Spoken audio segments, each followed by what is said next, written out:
আসসালামু আলাইকুম ভিউয়ার্স, আজকে আপনাদের সাথে শেয়ার করব কক্সবাজার হোটেলের স্পেশাল টমেটো ভর্তার রেসিপি।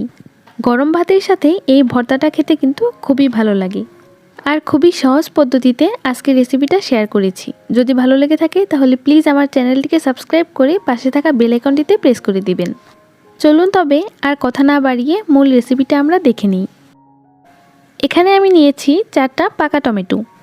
এবার টমেটোগুলোকে একটা ছুরির সাহায্যে ঠিক মাঝ বরাবর কেটে নিব।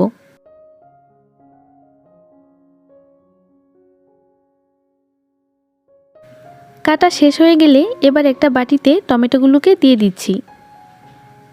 তারপর এতে দিচ্ছি স্বাদমতো লবণ, হাফ চা চামচ দিয়ে দিচ্ছি হলুদের গুঁড়া। এবার একটু ভালো করে ঝাঁকিয়ে এই লবণ আর হলুদটাকে টমেটোর গায়ে খুব ভালো করে লাগিয়ে নিতে হবে। এবার টমেটোগুলোকে ভাজার জন্য চুলায় একটা প্যানে 2 টেবিল চামচ সয়াবিন তেল দিয়ে দিয়েছি।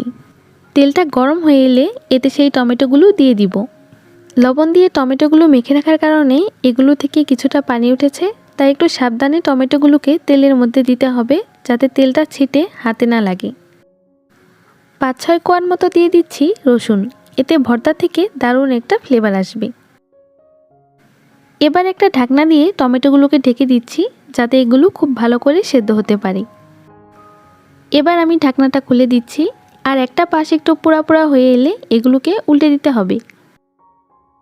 তারপর আবারও এগুলোকে একটা ঢাকনা দিয়ে ঢেকে দিব।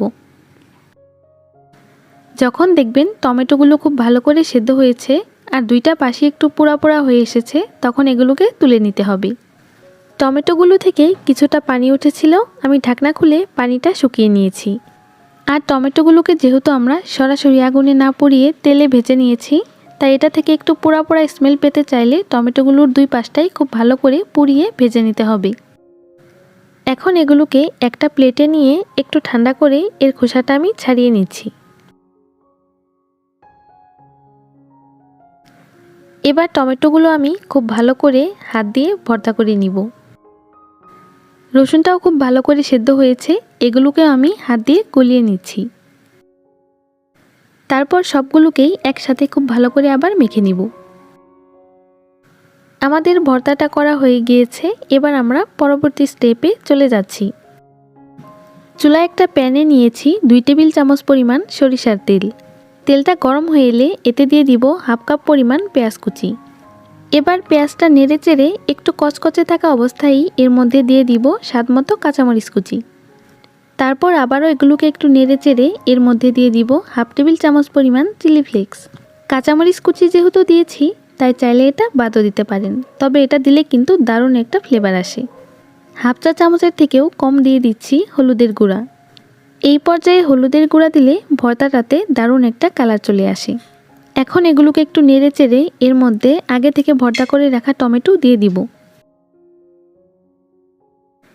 এবার এগুলোকে নেড়ে চেড়ে খুব ভালো করে মিশিয়ে নিব আর অপেক্ষা করব পানি কিছুটা শুকিয়ে আসা পর্যন্ত।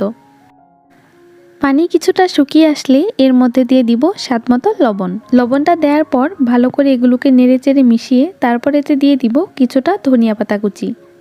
নেড়ে চেড়ে এগুলোকে মিশিয়ে নিচ্ছি আর এরই মধ্যে কিন্তু পানিটা সম্পূর্ণ শুকিয়ে এসেছে। সবশেষে এর স্বাদটা আরও একটু বাড়ানোর জন্য এতে অ্যাড করছি হাফ চা চামচ ভাজা জিরার গুঁড়া।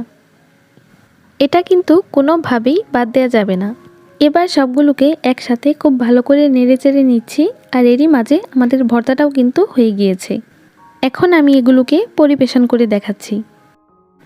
ব্যাস তৈরি হয়ে গেল কক্সবাজার হোটেলের স্পেশাল টমেটো ভর্তা।